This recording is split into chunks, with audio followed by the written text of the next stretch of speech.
गोरक्षनाथ, नाथ सम्राट का अमर गाथापथ। गुरुर्ब्रह्मा गुरुर्विष्णुः गुरुर्देवो महेश्वरः।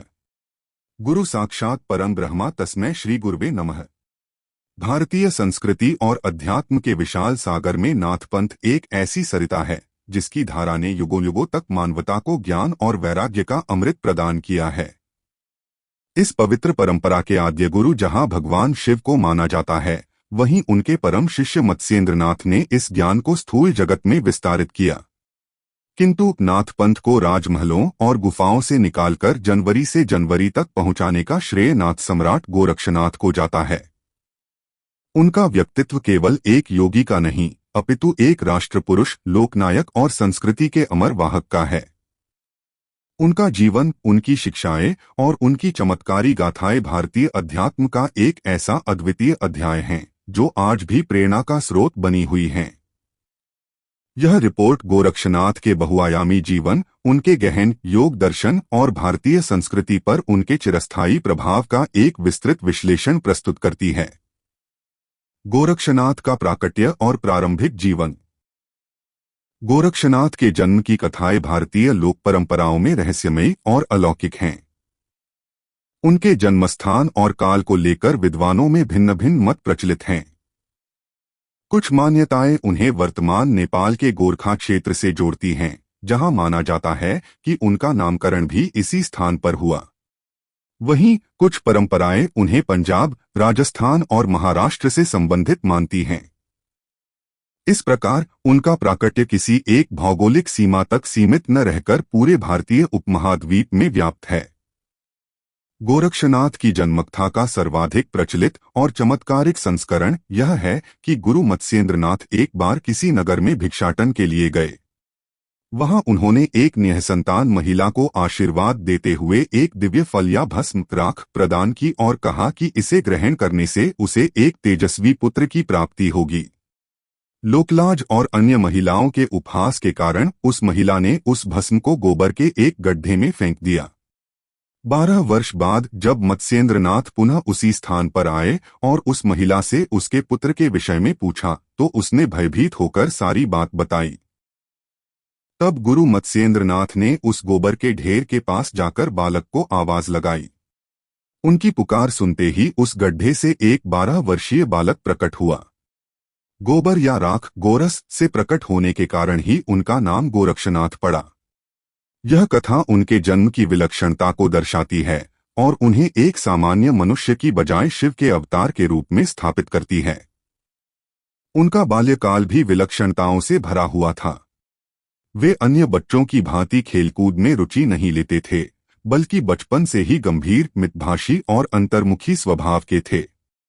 वे अपना अधिकांश समय प्राणायाम और ध्यान की साधना में लीन रहते थे, मानो उनके अंतर्मन में शिव का ध्यान ही उनके लिए सर्वोपरि था। उनकी प्रवृत्ति में करुणा, गहन विवेक और आत्मसंयम की झलक बचपन से ही स्पष्ट रूप से दिखाई देती थी, जिसने अल्पायु में ही उन्हें जनसमूह के आकर्षण का केंद्र बना दिया। उनका यह असामान्य बचपन उनके भावी योगी जीवन और आध्यात्मिक श्रेष्ठता का पूर्व संकेत था। गुरु शिष्य परंपरा और आध्यात्मिक दीक्षा। नाथपंथ की आधारशिला उसकी सुप्रसिद्ध गुरु शिष्य परंपरा पर टिकी है। इस परंपरा का उद्भव स्वयं आदिनाथ अर्थात भगवान शिव से हुआ है, जिनके 2 प्रमुख शिष्य मत्स्येंद्रनाथ और जालंधरनाथ थे। इन्हीं मत्स्येंद्रनाथ के परम शिष्य के रूप में गोरक्षनाथ ने नाथपंथ की बागडोर संभाली और उसे एक नई दिशा प्रदान की। यह संबंध केवल ज्ञान के हस्तांतरण का माध्यम नहीं, बल्कि आध्यात्मिक ऊर्जा के प्रवाह और समर्पण का प्रतीक है। गोरखनाथ ने अपने गुरु की सेवा को ही अपनी साधना का एक महत्वपूर्ण अंग मान लिया और मत्स्येंद्रनाथ ने उन्हें योग, तंत्र और मंत्र साधनाओं के गूढ़ रहस्यों की दीक्षा दी। इस दिव्य संबंध की महत्ता को भारतीय संस्कृति में सर्वोपरि माना गया है। जैसा कि कहा गया है, गुरु परंपरा सुप्रसिद्धा, योगस्य मूलं गुरुः स्मृतः, गुरुप्रसादात् लभ्येत ज्ञानं मोक्षप्रदं परम्। यह श्लोक स्पष्ट करता है कि गुरु परंपरा के माध्यम से ही योग का वास्तविक ज्ञान प्राप्त होता है और गुरु की कृपा से ही मोक्ष देने वाला परम ज्ञान उपलब्ध होता है। नाथपंथ में गुरु का स्थान सर्वोपरि है, क्योंकि वह अज्ञान से ज्ञान की ओर ले जाने वाला एकमात्र प्रकाश है। गुरु शिष्य परंपरा की पराकाष्ठा उस घटना में दिखाई देती है जब गोरक्षनाथ अपने गुरु मत्स्येंद्रनाथ का उद्धार करने के लिए निकल पड़े। कथा के अनुसार मत्स्येंद्रनाथ अपने गुरु आदिनाथ के ज्ञान को जनमानस तक पहुंचाने के उद्देश्य से वामाचारी कौल साधना, एक प्रकार का तांत्रिक मार्ग में प्रवृत्त हुए, जहां वे भोग और सांसारिक मोह के जाल में फंस गए। एक अन्य नाथ शिष्य से यह ज्ञात होने पर कि उनके गुरु एक राजा के शरीर में प्रवेश कर भोगविलास में लिप्त हो गए हैं, गोरक्षनाथ विचलित हो उठे। उन्होंने एक गायक मंडली का रूप धारण किया और राजकुमार के जन्मोत्सव के अवसर पर महल में प्रवेश कर गए। ढोल बजाते हुए उन्होंने अपने गुरु को संबोधित करते हुए एक गीत गाया, जिसमें उन्होंने गुरु को उनके वास्तविक कर्तव्य की याद दिलाई। जाग मच्छंदर गोरख आया, इस गीत ने मत्स्येंद्रनाथ की आत्मा को झकझोर दिया और वे तुरंत अपने शिष्य को पहचान गए। गुरु को वापस योगमार्ग पर लाने के बाद गोरक्षनाथ ने उनकी भौतिक आसक्ति की अंतिम परीक्षा ली। उन्होंने मत्स्येंद्रनाथ के कहने पर सोने से भरी एक थैली को कुएं में फेंक दिया, और जब मत्स्येंद्रनाथ क्रोधित हुए तो गोरक्षनाथ ने अपनी सिद्धि से पास के एक पहाड़ को सोने में बदल दिया। यह घटना मात्र एक चमत्कार नहीं थी, बल्कि यह नाथ संप्रदाय के एक बड़े सैद्धांतिक परिवर्तन को दर्शाती है। यह कथा भोगवादी तंत्र से एक कठोर ब्रह्मचर्य प्रधान योग मार्ग की ओर नाथपंथ के प्रतीकात्मक और ऐतिहासिक बदलाव का दस्तावेज है। गोरक्षनाथ ने भोग में निहित विकृतियों को पहचानकर अपने गुरु को मुक्त कराया और यह संदेश दिया कि वास्तविक सिद्धि भौतिक सुखों में नहीं, बल्कि हठयोग और कठोर तपस्या में निहित है। इस प्रकार उन्होंने नाथपंथ को उस समय के पतनोन्मुख तांत्रिक साधनाओं से अलग कर एक शुद्ध और वैरागी मार्ग पर स्थापित किया, जिससे यह सामाजिक रूप से अधिक स्वीकार्य हो सका। गोरक्षनाथ का योगदर्शन और साधना।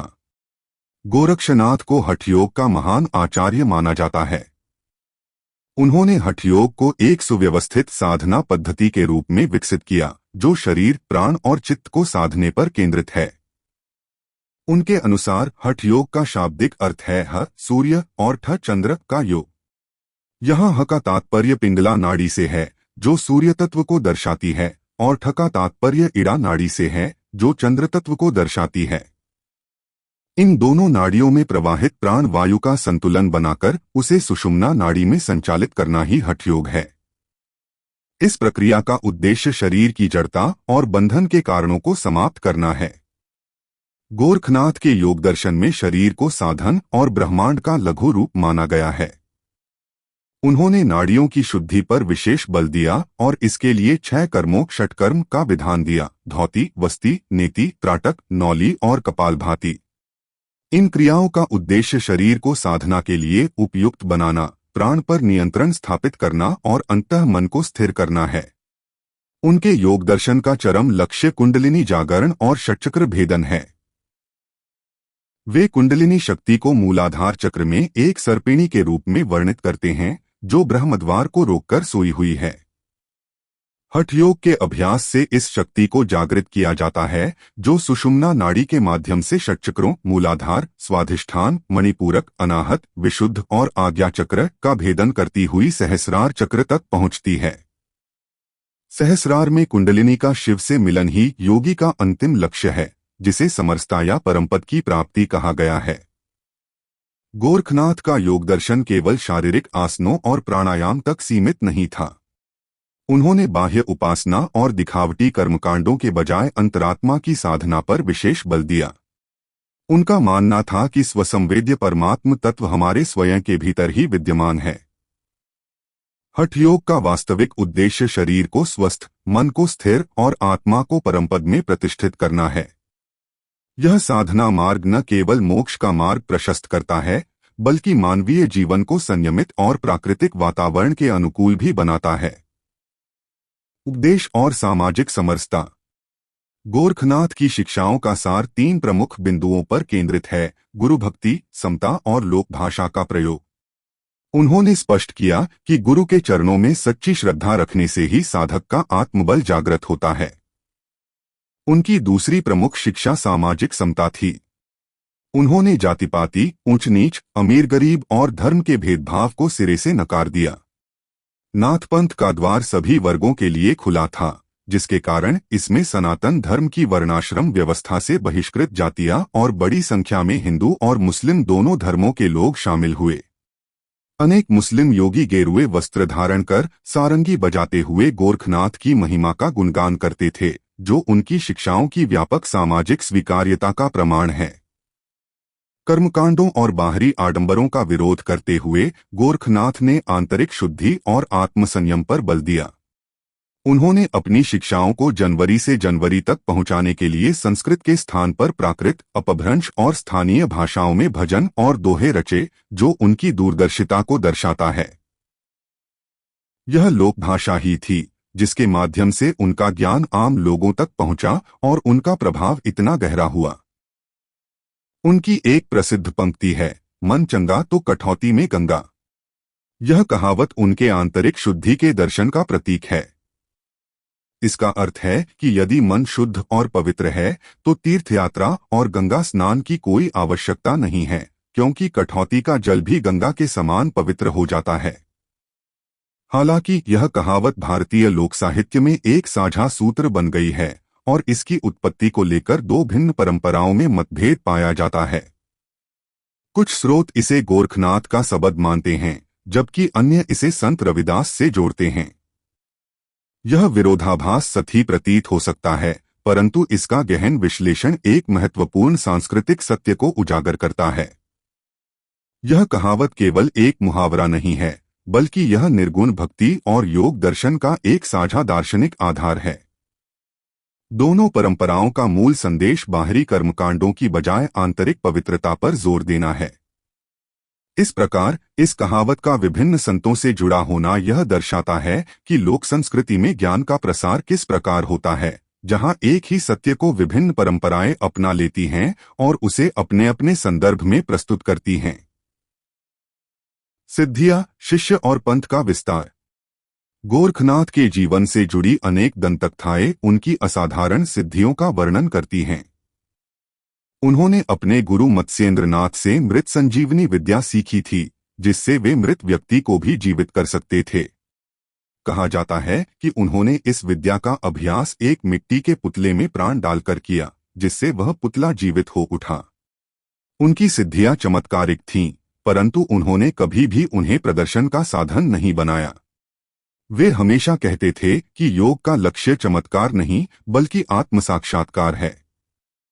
सिद्धियां साधना का परिणाम होती हैं, लक्ष्य नहीं। गोरखनाथ के शिष्यों ने नाथपंथ को दूर दूर तक फैलाया। उनके शिष्य नवनाथ परंपरा में विख्यात हैं, जिनमें प्रमुख हैं कानिफनाथ, जालिंद्रनाथ, नागेश्वरनाथ, रेवन्नाथ, भर्तृहरि, गोपीचंद और जालंधरनाथ। राजा भर्तृहरि और उनके भांजे राजा गोपीचंद की कथाएं उनके कठोर शिष्यत्व और वैराग्य की महानता का प्रतीक हैं। इन राजाओं ने अपना राजपाट त्याग कर गोरखनाथ के शिष्यत्व को स्वीकार किया और कठोर साधना कर मोक्ष का मार्ग अपनाया। भारतीय संस्कृति और आधुनिकता पर प्रभाव। गोरखनाथ का प्रभाव भारतीय संस्कृति पर अत्यंत गहरा था, विशेष रूप से मध्यकाल में विकसित निर्गुण भक्ति काव्यधारा पर।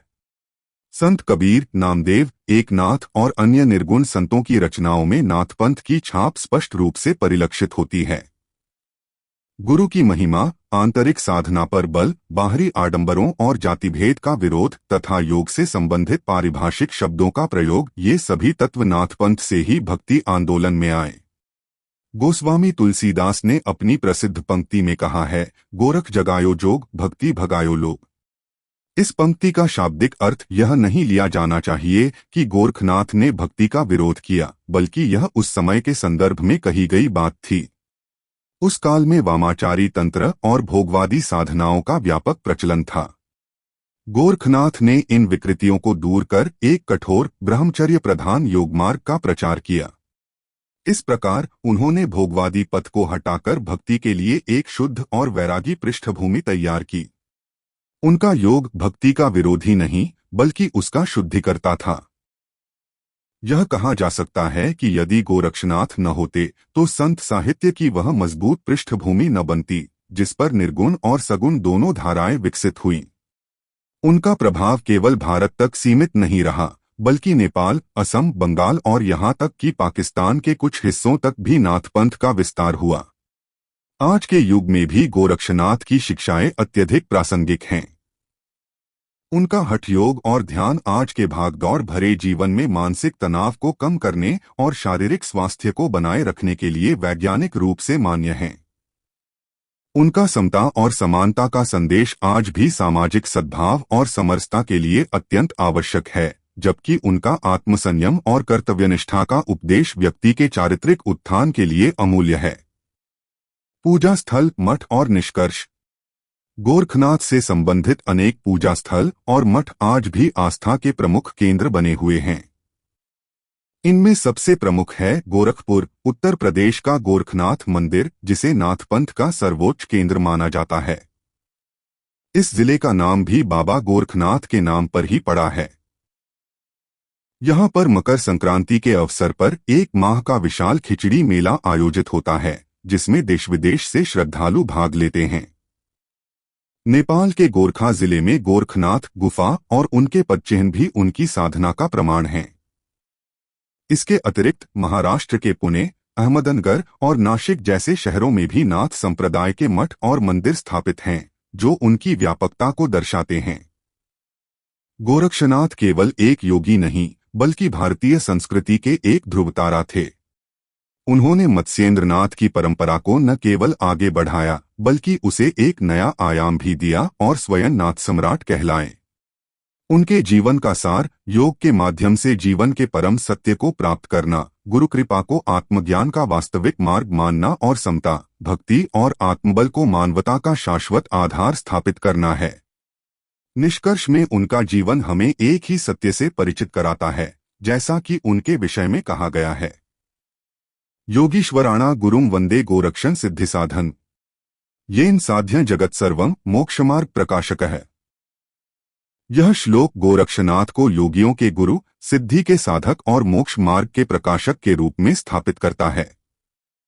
उनका जीवन और उनकी शिक्षाएं आज भी मानवता को दिशा दे रही हैं और आने वाले युगों तक देती रहेंगी।